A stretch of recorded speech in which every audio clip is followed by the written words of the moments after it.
Hello and welcome to this episode of The Unnoticed Entrepreneur with me, Jim James. Today I'm delighted to be joined by Michele Molitor, who is in San Francisco, just south of San Francisco, and people have dubbed her the Mind Detective. And we're going to talk about mindset and how we can overcome limiting beliefs as entrepreneurs. Michele, welcome to the show. Hey, Jim. Thanks so much for having me. It's great to be here with you today. It's wonderful and love to think of you. I know you're just southeast of San Francisco. What a beautiful part of the world to be in. For the unnoticed entrepreneurs around the world that are listening to the show, how do you help entrepreneurs overcome the anxiety of getting noticed? Well, in a nutshell, I basically help them get out of their own way by rewiring their thinking, what they're telling themselves about what's important or not important about getting themselves out there. We all have these internal dialogues of, oh, who am I to talk about that, right? Even despite all of your accolades and successes in your career, so many people have this feeling of, oh, I might be a fraud. Someone's going to find out I'm just making it all up. So we get in there and through a combination of skills and tools that I bring to the table, we're able to identify the root causes of their anxiety, their fears that are preventing them from really shining fully and stepping into the spotlight where they belong. Not that they need to be there all the time, right? Our introvert friends don't want to live there, but they can step in and step out, but making sure that they can do that confidently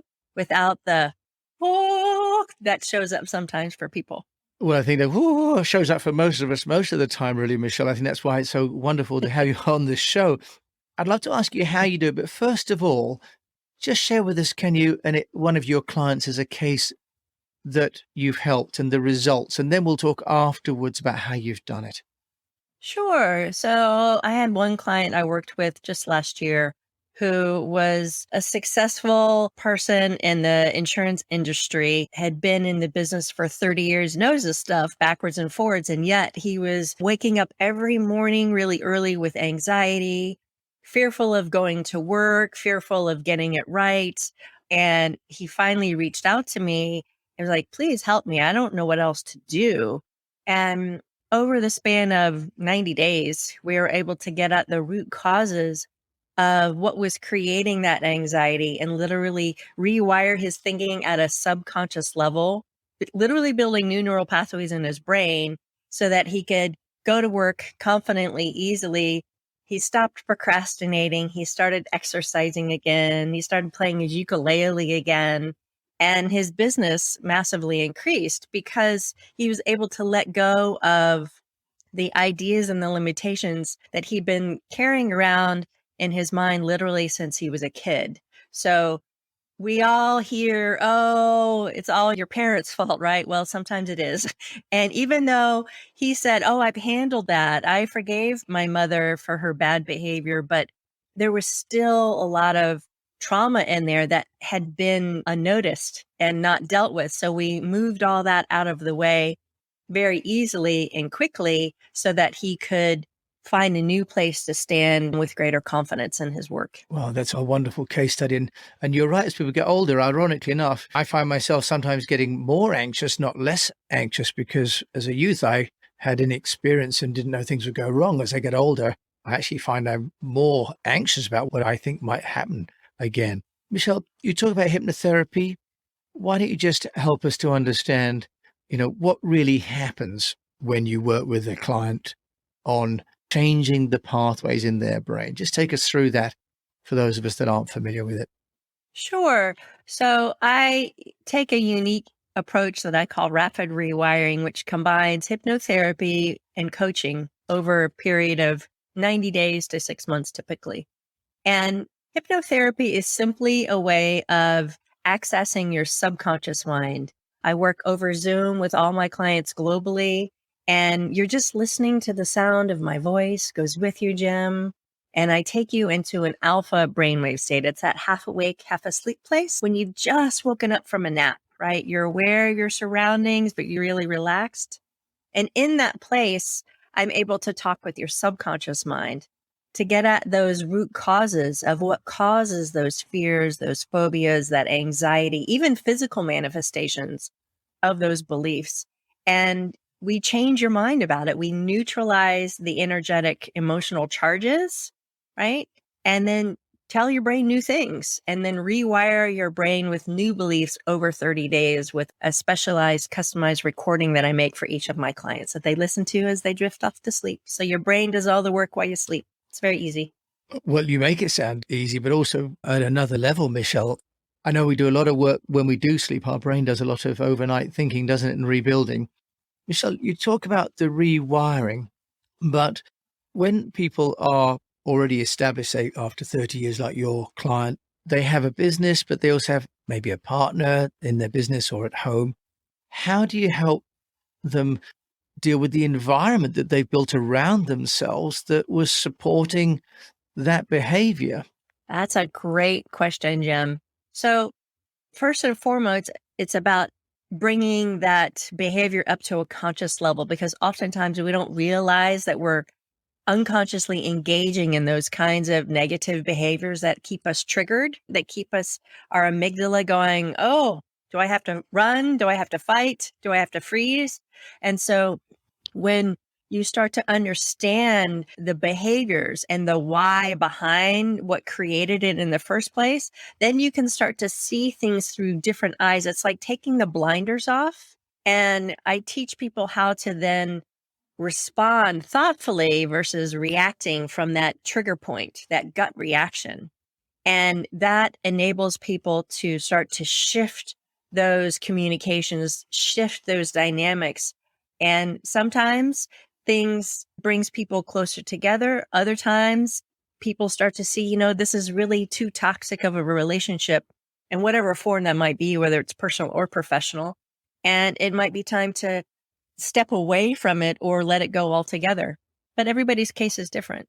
Yeah, I can see that. We all build a support network around ourselves. And from what you're saying, that may be inherently unhealthy and may need some change.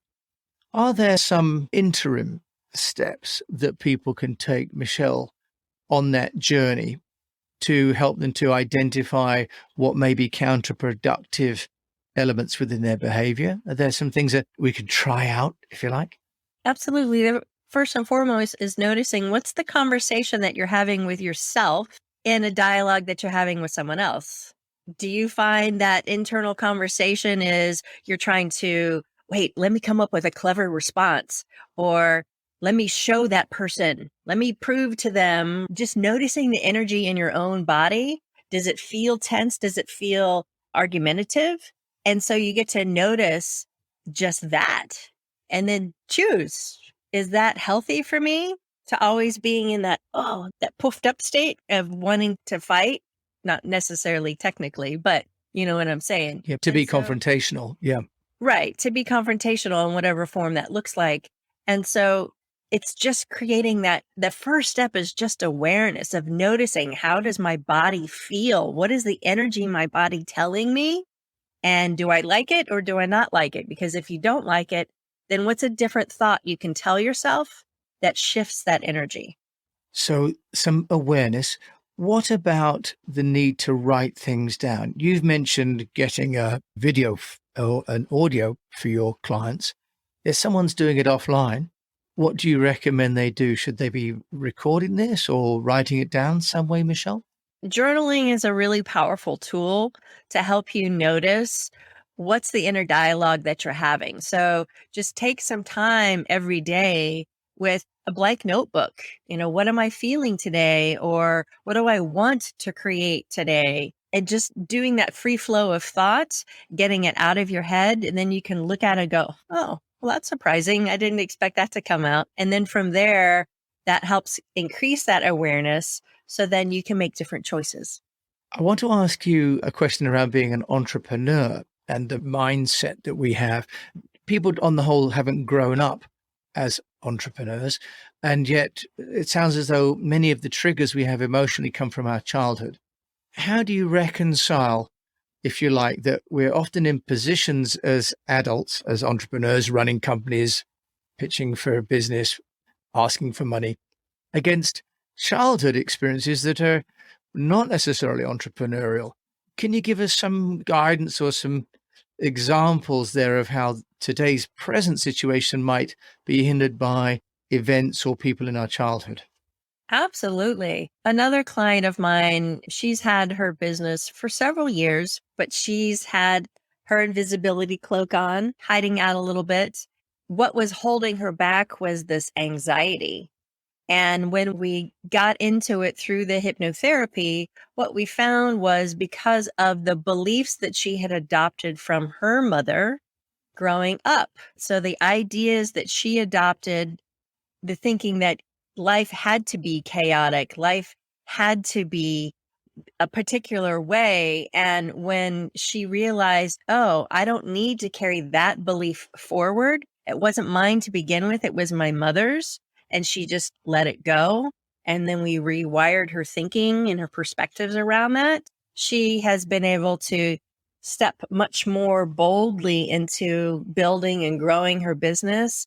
And in the last 6 months, her revenues have skyrocketed like she's never seen before. So it's amazing how those old beliefs, and it might have been something a teacher said to you in first grade or a sibling or a parent. It doesn't have to be your family of origin necessarily.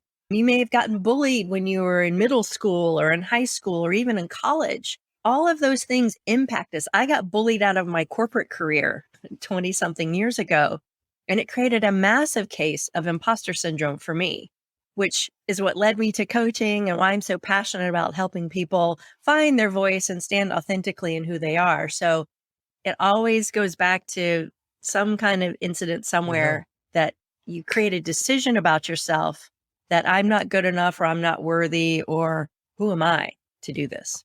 Michelle, that's really interesting. And yeah, when I was a kid, I also got bullied and we lived overseas many times. And coming back into the UK from Africa and America, each time almost like the new kid created a new set of challenges and listening to making me think whether that's how I've done that with my adult life as well. How do you help somebody that has, if you like, a recurring pattern to start to believe that they can do it differently? It's one thing to say, we're going to reprogram you, but you need to work on the self-confidence as well, don't you? So how do you do that, Michelle, so they're not afraid of falling back into the familiar haunts? Absolutely. Well, by neutralizing the emotional charges around an old belief, it's your history. It's the story that you've been telling yourself. And you neutralize that, and then you tell yourself a new story.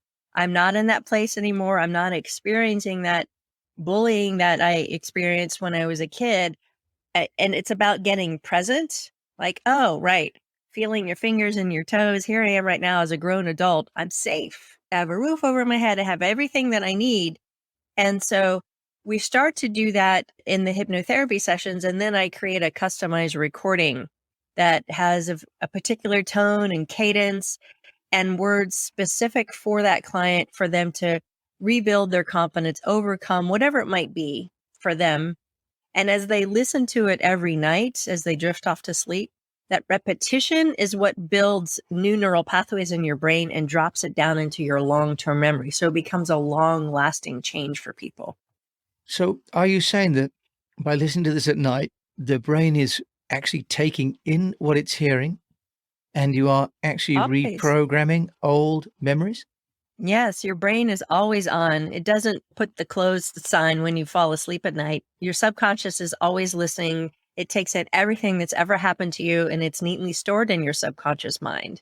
And so, just like listening to a song on the radio over and over and over again, I know you can remember the words to songs from 30 years ago, right? It's the same concept, but we're applying it with words that empower you and lift you up and tell you that you are enough and that you're confident and you believe in yourself. And the more you listen to it and it sinks in deeper and deeper, sometimes it happens just like that. And sometimes it's this gradual shift that happens for people. And they Yeah. wake up one day and they're like, well, yeah, of course I can do that. Why did I ever think that I couldn't? And it's like the old way of being disappears. That's why I have people journal as they go through our work together so they can see the difference in their mindset from where they started to where they end up. It's really beautiful to watch. Yeah, Michelle, that sounds very powerful. Reminds me of when I moved to China, I listened to the radio at night when I went to sleep so that I could learn Mandarin. I got to say that it must have gone very deep because I still can't remember my Mandarin, but that's another story. Michelle, what about at an organizational level? Do you help organizations to believe in themselves? Because also collectively, we talk about culture, but companies can feel like winners, can't they? And companies can feel like also rans. Any guidance for how you can change, we call it mindset, but really you're talking about self-belief, aren't you? And a fundamental self-confidence in the organization. Absolutely. Yeah. I've worked with whole teams. I love giving inspirational talks to organizations as well to help them find new perspectives, to take the blinders off. We get caught in this tunnel vision of how life is supposed to look or how we're supposed to be inside of an organization. And when you can pull back those blinders and have everyone aligned to the core values of the organization, but for themselves, making sure that there's that alignment, then it's much easier for everyone to get on board, stay on board, and find that intrinsic motivation that comes from the inside out. And then, as the saying goes, a rising tide lifts all boats. Michelle, that's wonderful. I love the idea of a whole company all lying down at night, listening to positive thoughts. Now, what about you as an entrepreneur? Let's shift tack slightly. How have you been building Nectar Consulting as a brand and your own consultancy? Sure. So I've been doing it for 20 years and I love speaking. I love writing. I've co-authored a couple of books and I love doing podcast interviews like this just because it's super fun to talk about this. People aren't really very aware of the power of hypnotherapy. I think it maybe has gotten a bad rap in the movies. Perhaps, no, I do not use a swinging watch or a teacup or anything. And so speaking and writing, sharing out inspirational ideas and thoughts via all my social channels as well. So, Michelle, that's wonderful. You've certainly done that for me. And I think you've also removed some of the sense of mumbo jumbo and some anxiety that you're going to be hypnotized and somehow wake up being controlled by somebody. I think that's what most people are worried about, that they're going to lose control. You're always in control. In any moment, as I take someone through into this alpha brainwave state, you're able to answer my questions. You hear everything that I say, but your body's just really relaxed.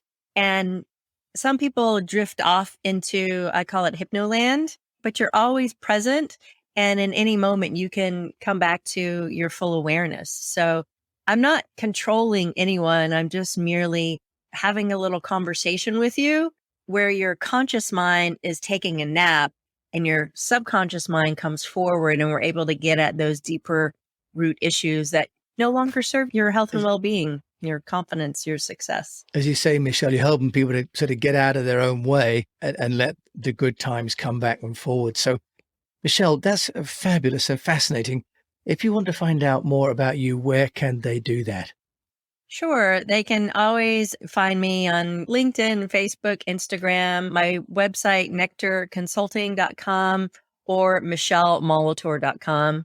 I got 2 different places you can find me and gobs of stuff out there to share. So I'm an oversharer, Jim. I love to share things with people. Well, I don't think you could share enough, Michelle, because it's wonderful. And thank you so much. You call it nectar. It's been absolute nectar for us today. Thank you so much for joining me, Jim, on the UnNoticed Entrepreneur and sharing all the things you've been sharing today. Thank you so much, Jim. It's been a joy to talk with you today. Appreciate you. It really has been. So you've been listening to Michele Molitor, and that's, by the way, Molitor with one L, Molitor. And I will put, of course, Michelle with one contact L is- as well. Oh, there you go. It's a lower Scrabble score, as we were talking about earlier. So 2 L's, but one only in each word. And we'll put her details. And thank you so much for listening to this episode of The UnNoticed Entrepreneur. And until we meet again, just implore you to keep on communicating.